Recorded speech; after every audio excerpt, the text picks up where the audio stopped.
பிரித்தானியாவில் குழந்தைக்கான கொடுப்பனவை பெற்று வரும் பெற்றோர்களிடமிருந்து HMRC பணத்தை மீண்டும் திரும்ப பெற்று வருவதாக தகவல்கள் வெளியாகியுள்ளது.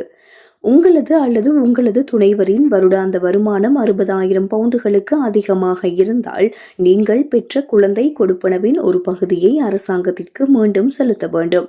அதுவே வருமானம் 80,000 பவுண்டுகள் அல்லது அதற்கு மேலிருந்தால் பெற்ற மொத்த பணத்தையும் வரியாக திருப்பி செலுத்த வேண்டும். இதற்கான கணக்கீடு மிகவும் எளிமையானது.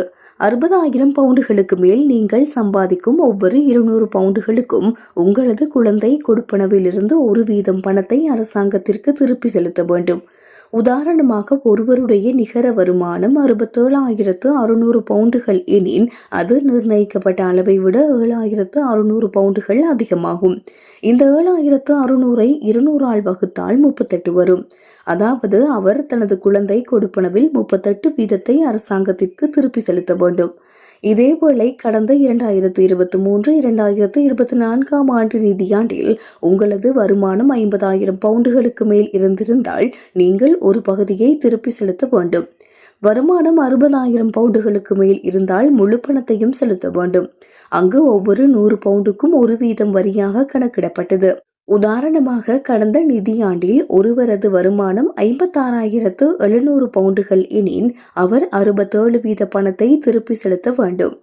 கணவன், மனைவி அல்லது ஒன்றாக வாழும் இருவரில் யாருடைய வருமானம் அதிகமாக இருக்கின்றதோ அவரே இந்த வரியை செலுத்துவதற்கு பொறுப்பானவர் ஆவார். பெற்றோர்களுக்கு இதில் 2 வழிகள் உள்ளன. குழந்தை கொடுப்பனவை பெற்றுக்கொண்டு பின்னர் அதற்குரிய வரியை செலுத்தலாம்.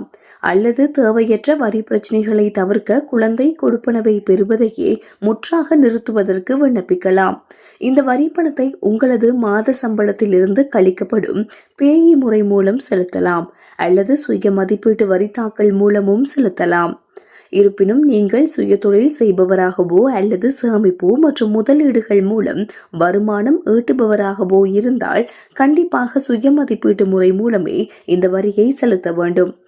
HMRC விடுத்துள்ள விசேட அறிவிப்பின்படி 2025 ஏப்ரல் மாதம் 6ஆம் தேதி ஆரம்பமான நிதியாண்டுக்கான வரி பணத்தை 2027 ஜனவரி மாதம் 31ஆம் தேதிக்கு பின்னரும் செலுத்த வேண்டியிருந்தால் அதனை சுய மதிப்பீட்டு முறை மூலமே கட்டாயமாக செலுத்த வேண்டும் என அறிவிக்கப்பட்டுள்ளது.